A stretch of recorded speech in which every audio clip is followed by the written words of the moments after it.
Здравствуйте, дорогие туркменистанцы и граждане Центральной Азии.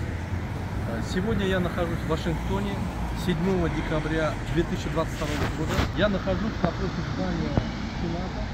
Это одно из зданий Конгресса. Значит, возле Конгресса есть много зданий, которые работают с Конгрессом и с Сенатом. Там проходило сегодня заседание Хельсинского комитета. На этом Хельсинском комитете 6 сенаторов, 6 конгрессменов и 3 представителя власти рассматривали вопросы права человека и развития гражданского общества, демократизация общества и так далее. Основная повестка дня была повестка Украины. Украинская делегация давала отчет по затратам средств, которые она получала, по оружиям, куда она одевала и так далее, и так далее. Там очень хороший отчет был, мне понравился, они все профессионально объяснили. Что меня поразило? Режиссеры, актеры, журналисты, разные люди представляли Украину. То есть весь народ работал на армию, весь народ работает на поддержку Украины. Это мне понравилось очень сильно. Весь народ борется за свое существование. Вот это надо у украинцев нам научиться, граждан Центральной Азии. Мы народы очень дружные, нам не хватает общественных знаний. Там же была представительница, которая рассматривает вопросы по Центральной Азии. Я не знаю, наверное, из Туркменистана я был первый человек, может быть, из Центральной Азии там второй, третий человек, который пришел и представлял гражданское общество Центральной Азии. Там мы обсуждали ситуацию по каждой стране, мы обсуждали ситуацию по Туркменистану, мы пришли к тому, что Центральная Азия готова к переменам, что нужны эти перемены.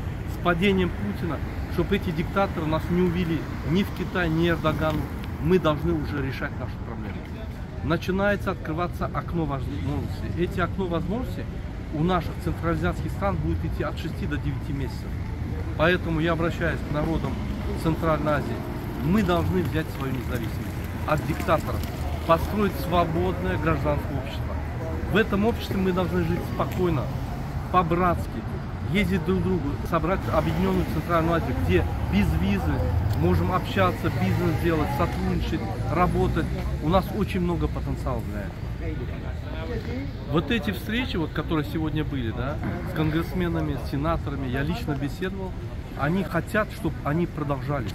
То есть я призываю активистов Центральной Азии, гражданских активистов, оппозиционеров, правозащитников, всех людей, кто активен, связаться с Ассамблеей гражданских инициатив, выйти с нами на контакт, и мы вместе организуем визит к сенаторам США и расскажем, что гражданское общество в Центральной Азии имеется, и оно хочет свободы.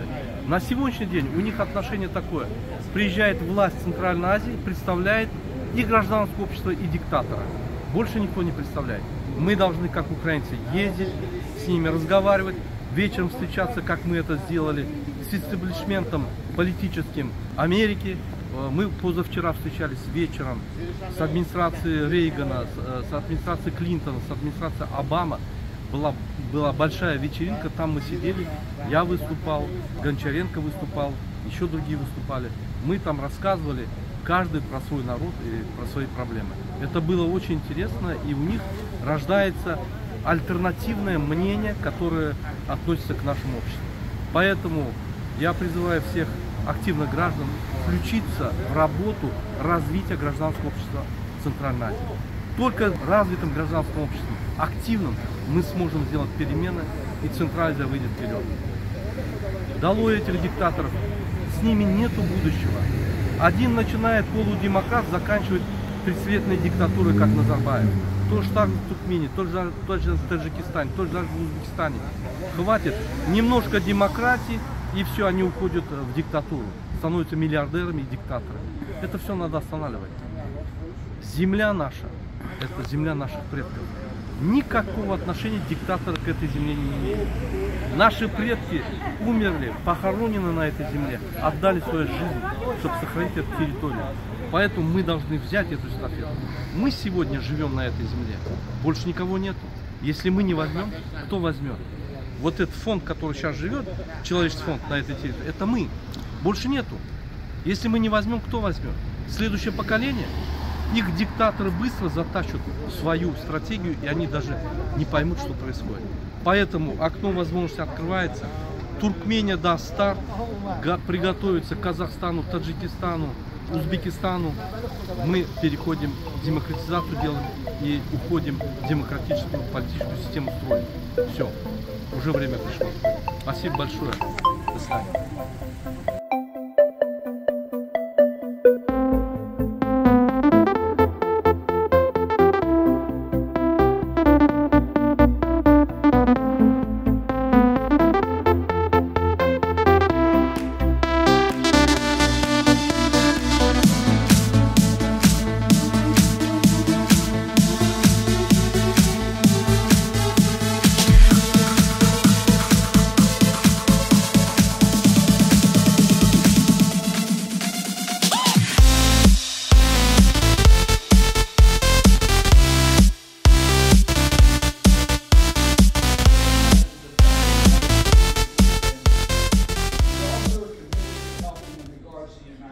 Crisis, including those who have been displaced as a result of the war.